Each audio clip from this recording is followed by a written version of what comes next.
Est-ce qu'il y a autre chose? Est-ce qu'il y a un plus tard que maintenant? Maintenant, non. Mais est-ce qu'on n'est pas toujours maintenant? On est toujours maintenant. Donc est-ce qu'il existe quelque chose plus tard que maintenant? Ah non. Qu'est-ce que ça fait ça quand tu sens ça? Ça m'ouvre. Ouais. Est-ce que ça t'ouvre vers cet amour dont tu parlais tout à l'heure? Oui, il y a plus d'espace, oui. Tu le sens ici? Hmm. Il n'y a que maintenant en fait. Il n'y a que maintenant.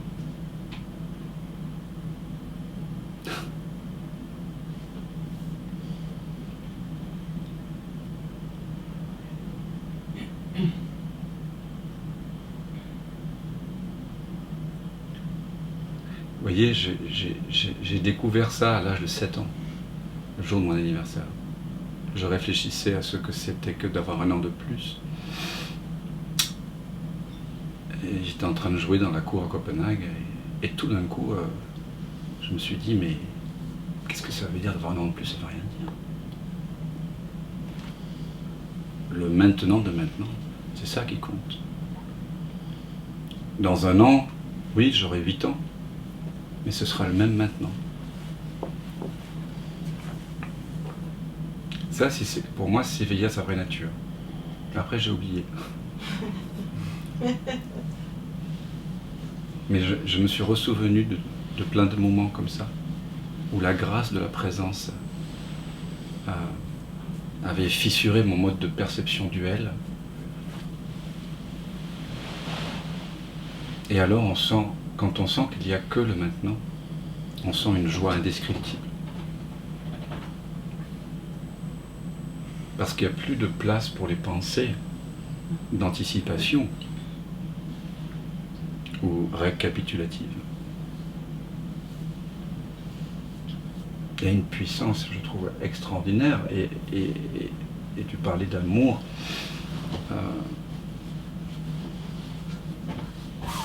Quand il n'y a que maintenant, il n'y a que l'amour aussi, non? Parce que ce maintenant, est-ce que ce maintenant que nous sommes peut, d'une façon ou d'une autre, refuser ou résister à tout ce qui se passe, aux expériences? Est-ce que le maintenant, qui est là maintenant et que nous sommes, que je suggère que vous réalisiez que vous êtes, ce maintenant, est-ce que ce maintenant juge les actions, les pensées et les sensations?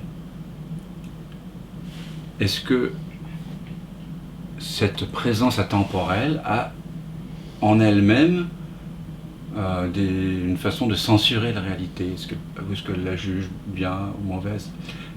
Est-ce que, au fond, ce maintenant n'est pas une acceptation profonde qui a déjà eu lieu de tout ce qui est là maintenant, tout ce qu'on appelle la vie communément, c'est-à-dire le corps, voilà, les allées et venues du corps, les voyages du corps, les expériences humaines, les pensées, les sensations, les émotions, les relations, tout ça, tout ce qu'on appelle la vie communément.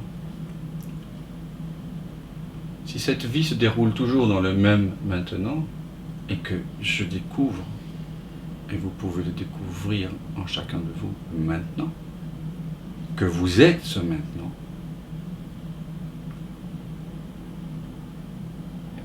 est-ce que ce que vous êtes réellement a déjà résisté à une expérience? Je parle de ce que vous êtes réellement. Parce que bien sûr, au cours de notre vie, il y a eu des souffrances d'ordre physique, psychologique, peut-être des violences sexuelles, toute une série de traumatismes, de mémoire. Il y a aussi de la beauté, de la joie, des voyages, plein de choses. Mais est-ce qu'à un moment donné,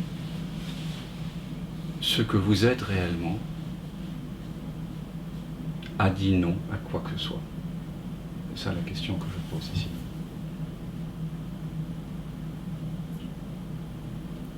Est-ce qu'il est possible de reconnaître en soi ce maintenant, on le reconnaît ensemble maintenant, qui ne change jamais, qui est toujours le même? Est-ce que vous n'avez pas tous eu le sentiment qu'il y a en vous une présence, une conscience, appelons ça, c'est pas très important le mot qu'on va mettre dessus, mais quelque chose? Est-ce qu'il y a autre chose? Est-ce qu'il y a un plus tard que maintenant? Maintenant, non. Mais est-ce qu'on n'est pas toujours maintenant? On est toujours maintenant. Donc est-ce qu'il existe quelque chose plus tard que maintenant? Ah non. Qu'est-ce que ça fait ça quand tu sens ça? Ça m'ouvre. Ouais. Est-ce que ça t'ouvre vers cet amour dont tu parlais tout à l'heure? Oui, il y a plus d'espace, ouais. Tu le sens ici? Mm. Il n'y a que maintenant en fait. Il n'y a que maintenant.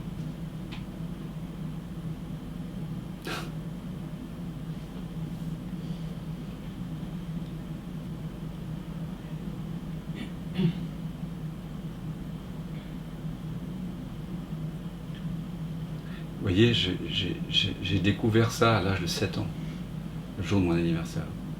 Je réfléchissais à ce que c'était que d'avoir un an de plus.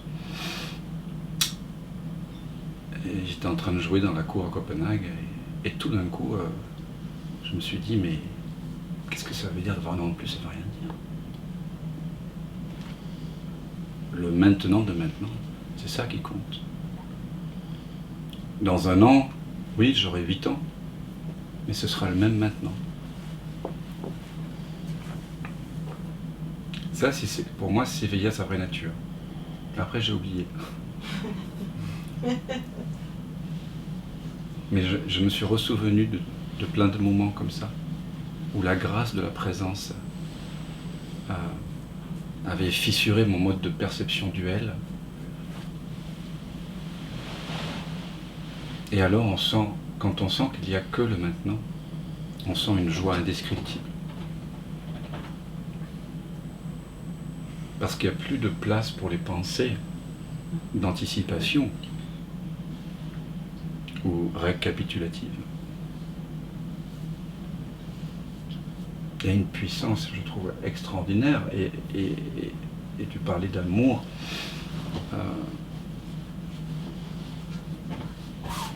Quand il n'y a que maintenant, il n'y a que l'amour aussi, non? Parce que ce maintenant, est-ce que ce maintenant que nous sommes peut, d'une façon ou d'une autre, refuser ou résister à tout ce qui se passe, aux expériences? Est-ce que le maintenant, qui est là maintenant et que nous sommes, que je suggère que vous réalisiez que vous êtes, ce maintenant, est-ce que ce maintenant juge les actions, les pensées et les sensations? Est-ce que cette présence atemporelle a en elle-même une façon de censurer la réalité? Est-ce qu'elle la juge bien ou mauvaise? Est-ce que, au fond, ce maintenant n'est pas une acceptation profonde qui a déjà eu lieu de tout ce qui est là maintenant, tout ce qu'on appelle la vie communément, c'est-à-dire le corps, voilà, les allées et venues du corps, les voyages du corps, les expériences humaines, les pensées, les sensations, les émotions, les relations, tout ça, tout ce qu'on appelle la vie communément. Si cette vie se déroule toujours dans le même maintenant, et que je découvre, et vous pouvez le découvrir en chacun de vous maintenant, que vous êtes ce maintenant,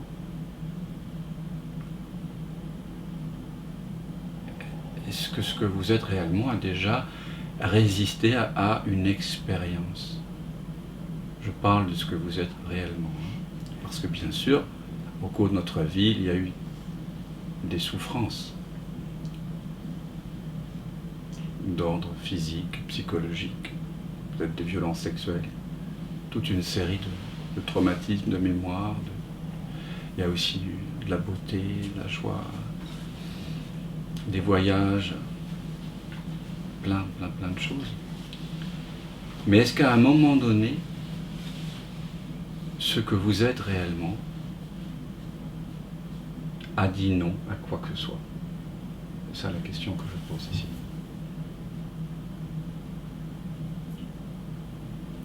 Est-ce qu'il est possible de reconnaître en soi ce maintenant, on le reconnaît ensemble maintenant, qui ne change jamais, qui est toujours le même? Est-ce que vous n'avez pas tous eu le sentiment qu'il y a en vous une présence, une conscience, appelons ça, c'est pas très important le mot qu'on va mettre dessus, mais quelque chose qui n'est pas quelque chose, et dont vous avez le sentiment que c'est toujours là? Justine, est-ce que tu as ce sentiment? Ça m'arrive. Ça t'arrive? Pas tout le temps. Ouais. C'est pour ça que tu chemines. Bah oui. Mais est-ce qu'en ce moment, cette évidence de sentir, de pressentir quelque chose en toi qui ne change pas est là?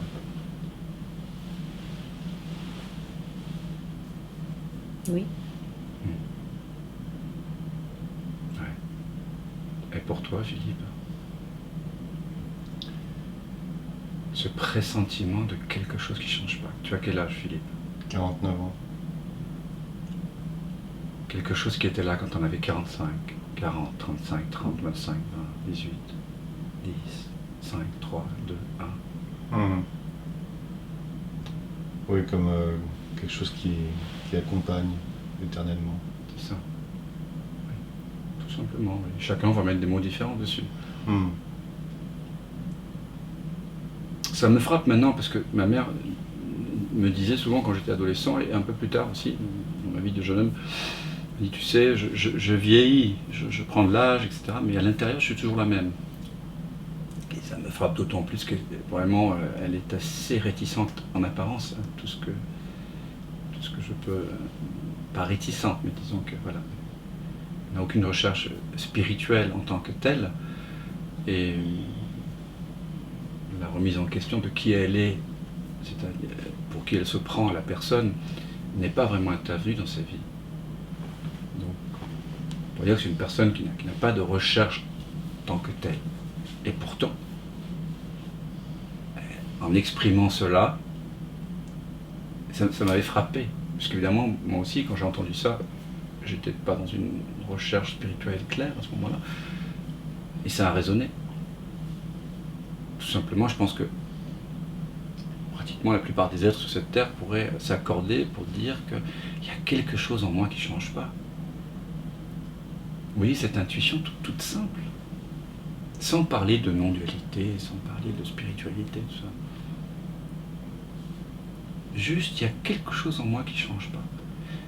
Ah, oui, bien sûr. Le matin, dans le miroir, je vois bien qu'il y a des choses qui changent. Selon comment j'ai passé la nuit, au cours des saisons, oui, ça vieillit, les rides se creusent, etc. Les cheveux se raréfient, se colorent autrement. Voilà. Tous les problèmes physiques du corps qui naissent à 20 ans, 30 ans, 40 ans, 50 ans. Voilà. À chaque âge, c'est douleur. Et c'est plaisir aussi. Mais il y a quelque chose qui ne change pas, qui est là. Quelque chose qui est là, qui ne change pas. Et le satsang, voilà, c'est une façon très directe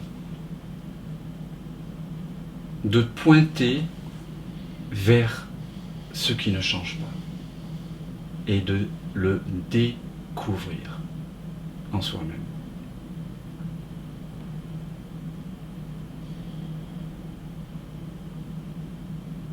Et quand je dis découvrir, hein, c'est vraiment dans le sens de cesser de couvrir.